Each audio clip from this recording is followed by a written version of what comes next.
Hello friends, welcome back to Anvesha channel. आज हम लोग पढ़ेंगे क्लास 7th के एनसीईआरटी बुक का बाल महाभारत कथा।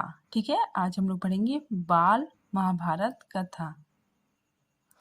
महाभारत की कथा महर्षि पराशर के कीर्तिमान पुत्र वेद व्यास की देन है।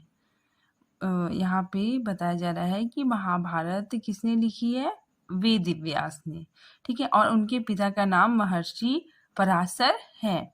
व्यास जी ने महाभारत की यह कथा सबसे पहले अपने पुत्र सुखदेव को कंठस्थ कराई। ठीक है, कंठस्थ कराई मतलब याद कराई। तो व्यास जी ने सबसे पहले अपने पुत्र को इसको पूरी तरह से मतलब कंठस्थ याद करवा दी। ठीक है, और बाद में अपने दूसरे शिष्यों को, उसके बाद फिर अपने पुत्र के बाद फिर अपने अन्य शिष्यों को भी कंठस्थ करवाई। मानव जाति में महाभारत की कथा का प्रसार महर्षि वैशंपायन के द्वारा हुआ। ठीक है, मतलब मानव जाति में किसने इसका प्रचार प्रसार किया? महर्षि वैशंपायन ने। ठीक है, वैशंपायन व्यास जी के प्रमुख शिष्य थे। वो कौन थे? बहुत ही प्रिय मतलब प्रमुख शिष्य थे। ऐसा माना जाता है कि महाराज परीक्षित के पुत्र जनमेजय ने एक बड़ा यज्ञ किया था। ठीक है, मतलब एक बार यज्ञ हो रहा था। ठीक है, इस महायज्ञ में सुप्रसिद्ध पौराणिक सूत जी भी मौजूद थे। ठीक है, मतलब इस महायज्ञ में बहुत ही प्रसिद्ध पौराणिक मतलब जो मतलब पुराणों को जानते हैं। ठीक है, तो सूत जी क्या थे ना, बहुत फेमस थे। ठीक है, और वो बहुत ही मतलब प्रख्यात ऋषि थे सूत जी। ठीक है, सूत जी ने समस्त ऋषियों की एक सभा बुलाई। ठीक है, एक सभा बुलाई सूत जी ने। महर्षि शौनक इस सभा के अध्यक्ष हुए। ठीक है, मतलब इस सभा के अध्यक्ष कौन थे? महर्षि शौनक। सूत जी ने ऋषियों की सभा में महाभारत की कथा प्रारंभ की। ठीक है, अब वो सभा में महाभारत कथा अब स्टार्ट हो गया। ठीक है, सबको बताया जा रहा है कि महाराज शांतनु के बाद उनके पुत्र चित्रांगद हस्तिनापुर की गद्दी पर बैठे। ठीक है, मतलब महाराज शांतनु के बाद उनका पुत्र चित्रांगद हस्तिनापुर की गद्दी पर बैठे, मतलब वो राजा बने। ठीक है, उनकी अकाल मृत्यु हो जाने पर उनके भाई विचित्रवीर राजा बने। ठीक है, उसके बाद फिर अकाल मृत्यु मतलब समय से पहले मतलब उसकी मृत्यु हो गई। फिर उसके भाई विचित्रवीर को राजा बनाया गया। ठीक है, और उनके भी दो पुत्र हुए, धृतराष्ट्र और पांडु। बड़े बड़े बेटे धृतराष्ट्र जन्म से ही अंधे थे। ठीक है, वो क्या थे? जन्म से ही अंधे थे। इसीलिए उस समय की नीति मतलब उस समय के नियम के अनुसार पांडु को ही गद्दी पर बैठाया गया, मतलब पांडु को ही राजा बनाया गया। ठीक है, पांडु ने कई वर्षों तक राज्य किया। ठीक है, पांडु ने बहुत वर्षों तक राज्य किया। उसकी दो रानियां थी, कुंती और माद्री। ठीक, उसकी दो रानी थी, कौन कौन? कुंती और माद्री। कुछ समय राज्य करने के बाद पांडु अपने किसी अपराध के प्रायश्चित के लिए तपस्या करने जंगल में चले गए। ठीक है, मतलब उनसे कुछ गलती हो गई तो वे कहाँ चले गए? जंगल चले गए तपस्या करने के लिए। ठीक है, उनकी दो रानियां भी उनके साथ गई।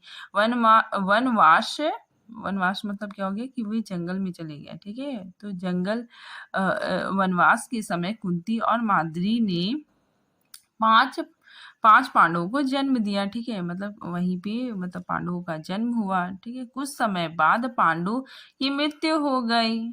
ठीक है, पांचों अनाथ बच्चों का वन के ऋषि मुनियों ने पालन पोषण किया। ठीक है ना, पांडवों का पालन पोषण किसने किया? ऋषि मुनियों ने।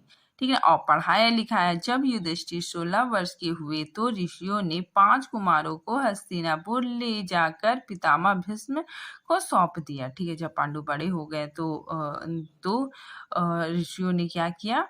मतलब पांडु को पितामह भीष्म को मतलब सौंप दिया। ठीक है, उनको जाके मतलब बोला कि ये पांडवों के पुत्र है। ठीक है, पांचों पांडव बुद्धि से तेज और शरीर से बली थे। मतलब शरीर से क्या थे, बहुत बलवान थे। उनकी प्रखर बुद्धि और मधुर स्वभाव ने सबको मोह लिया। ठीक है, वह देखकर धृतराष्ट्र के पुत्र कौरव उनसे जलने लगे और उन्होंने पांडवों को तरह तरह से कष्ट पहुंचाना शुरू कर दिया। ठीक है, मतलब जब पांडव वहां पे पहुंचे तो वे क्या थे, बुद्धि से बहुत प्रखर थे, बहुत ही स्वभाव से भी बहुत अच्छे थे। ठीक है, और वो सबका मन मोह लेते थे। और जो मतलब धृतराष्ट्र के पुत्र कौरव थे वो मतलब पांडव को देख के मतलब बहुत जलने लग गए। ठीक है, और उन्होंने पांडवों को तरह तरह से मतलब बहुत तरह से उनको नुकसान पहुंचाने की कोशिश करने लगे। दिन पर दिन कौरवों और पांडवों के बीच बैर भाव बढ़ता गया। बैर भाव मतलब दुश्मनी दोनों के बीच बढ़ती गई। अंत में पितामह भीष्म ने दोनों को किसी तरह समझाया। ठीक है, उन दोनों को क्या किया, किसी तरह समझाया और उनके बीच संधि करवाई, मतलब उनके बीच मित्रता या दोस्ती करवाई। भीष्म के आदेशानुसार कुल राज्य के दो हिस्से किए गए। ठीक है, मतलब राज्य के दो हिस्से कर दिए गए। कौरव हस्तिनापुर में ही राज्य करते रहे। पांडव को एक अलग राज्य दे दिया गया जो आगे चलकर इंद्रप्रस्थ के नाम से मशहूर हुआ। इस प्रकार कुछ दिन शांति बनी रही। ठीक है, दोनों के बीच आपसी बहुत मतलब दुश्मनी बढ़ने लगी। ठीक है, तो भीष्म ने क्या करवाया, दोनों के बीच संधि करवाया। ठीक है, और कौरव को हस्तिनापुर दे दिया गया और पांडव को भी अलग राज्य दिया गया जो आगे चल के मतलब इंद्रप्रस्थ के नाम से मशहूर हुआ। ठीक है, और इस तरह कुछ दिन राज्य में शांति बनी रही। उन दिनों राजा लोगों में चौस उन दिनों राजा लोगों में चौसर क्या होता है ना, कि एक तरह का खेल होता है। ठीक है, तो खेलने का आम रिवाज था। राज तक की बाजियां लगा दी जाती थी। मतलब ये खेल होता था, इसको बोला जाता है जुआ। ठीक है, तो इस खेल में मतलब राज्य की भी बाजी लग जाती थी। ठीक है, मतलब अपने राज्य की भी लोग दांव पे लगा देते थे। इस रिवाज के मुताबिक एक बार पांडव और कौरव ने चौपट मतलब वही गेम। ठीक है, 64 गेम। तो ये चौपट खेला। ठीक है, तो पांडव और कौरव ने क्या किया, एक बार जुआ खेला। कौरव की तरफ से कुटिल शकुनी खेला। ठीक है, और युधिष्ठिर को हरा दिया। तो कौरव की तरफ से कौन खेल रहा था, शकुनी। वो क्या था ना, मतलब कुटिल था, बहुत कपटी। मतलब वो इस गेम में इस गेम में मतलब बहुत अच्छी तरह से खेलता था। ठीक है, वो मतलब मास्टरी को अचीव किया हुआ था। मतलब वो इस खेल को बहुत ही अच्छे तरह से मतलब खेलता था। ठीक है, इसीलिए उसने क्या किया, युधिष्ठिर को हरा दिया। ठीक, क्योंकि शकुनी इस खेल में बहुत ही कुशल था। इसके फलस्वरूप पांडवों का राज्य छिन गया। ठीक है, अब युधिष्ठिर हार गया तो पांडव का राज्य छिन गया। उसको 13 वर्ष का वनवास भोगना पड़ा। ठीक है, उन्होंने पांडवों को क्या 13 वर्ष का वनवास भोगना पड़ा। उसमें एक शर्त यह भी थी कि 12 वर्ष के वनवास के बाद एक वर्ष अज्ञातवास होता है। ठीक है, मतलब 12 वर्ष का वनवास है और फिर एक वर्ष क्या होता है, अज्ञातवास, मतलब छिपके रहना होता है। ठीक है, अगर इस बीच अगर उन लोगों को कोई पहचान लेता है तो फिर से उसको 12 वर्ष वनवास में गुजारना पड़ेगा। ठीक है, तो ये शर्त थी।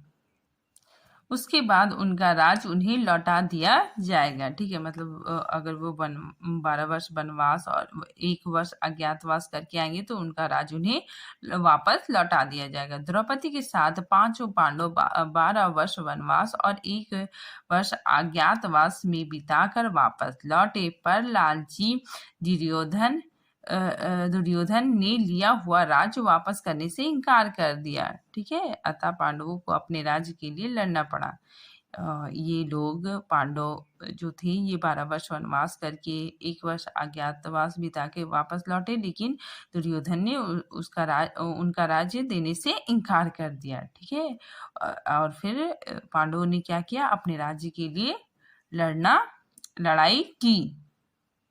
युद्ध में सारे कौरव मारे गए। जब पांडव उस विशाल साम्राज्य के स्वामी हुए, ठीक है, मतलब युद्ध में कौन मारा गया, कौरव, ठीक है, और पांडव जीत गए। ठीक है। इसके बाद 36 वर्ष तक पांडव ने राज्य किया। ठीक है, कितना, 36 मतलब 36 वर्ष पांडवों ने राज किया। फिर अपने पोते परीक्षित को राज देकर द्रौपदी के साथ तपस्या करने हिमालय चले गए। ठीक है, मतलब वो अपने पोते को राज्य देकर वे लोग तपस्या करने के लिए हिमालय चले गए। ठीक है, संक्षेप में यही महाभारत की कथा है। ठीक है। अब हम लोग पढ़ेंगे चैप्टर 1 देवव्रत। ठीक है, हम लोग अब पढ़ेंगे देवव्रत। गंगा एक सुंदर युवती का रूप धारण किए नदी के तट पर खड़ी थी। ठीक है, गंगा क्या की थी, एक सुंदर युवती का रूप धारण करके मतलब नदी के किनारे खड़ी थी। उनके सौंदर्य और नवयौवन ने राजा शांतनु को मोह लिया। ठीक है, मतलब शांतनु उनकी तरफ बहुत अट्रैक्टिव हो गए। ठीक है। गंगा बोली, राजन, आपकी पत्नी होना मुझे स्वीकार है, पर इससे पहले आपको मेरी शर्तें माननी होगी। क्या आप मानेंगे? मतलब गंगा बोलती है कि ठीक है, मैं आपसे विवाह करने के लिए तैयार हूँ, लेकिन मेरी कुछ शर्तें हैं।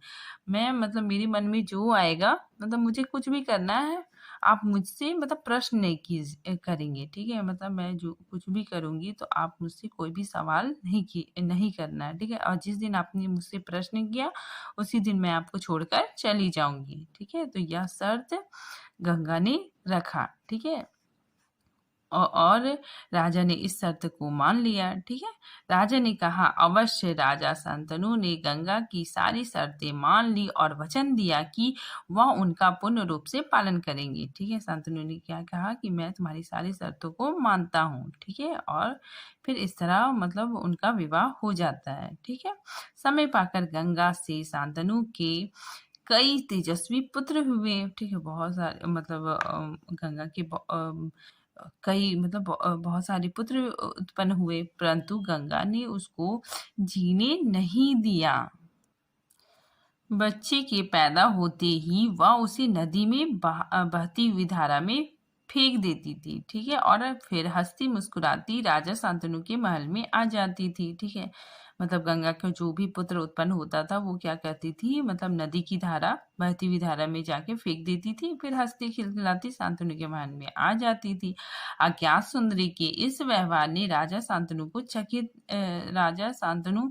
चकित रह जाते थे। ठीक है, मतलब ये गंगा को देखकर, इसके व्यवहार को देखकर राजा शांतनु क्या होते थे, बहुत मतलब आश्चर्यचकित हो जाते थे। ठीक है, उनको विश्वास नहीं होता था कि मतलब वो अपने ही पुत्रों को गंगा में प्रवाहित कर देती है। ठीक है, उनके आश्चर्य और क्षोभ मतलब दुख का पारावार ना रहता। ठीक है, मतलब शांतनु को बहुत दुख होता। ठीक है, शांतनु वचन दे चुके थे कि मैं कभी भी प्रश्न नहीं करूंगा। ठीक है, इसी कारण मन महसूस कर रह जाते। ठीक है ना, मतलब वो मतलब कुछ भी क्वेश्चन नहीं पूछते थे, और मतलब मन में उनको बहुत ज्यादा दुख होता था। ठीक है, 7 बच्चों को गंगा ने इसी भांति नदी की धारा में बहा दिया। ठीक है, 7 बच्चों को गंगा ने क्या किया, नदी की धारा में फेंक दिया।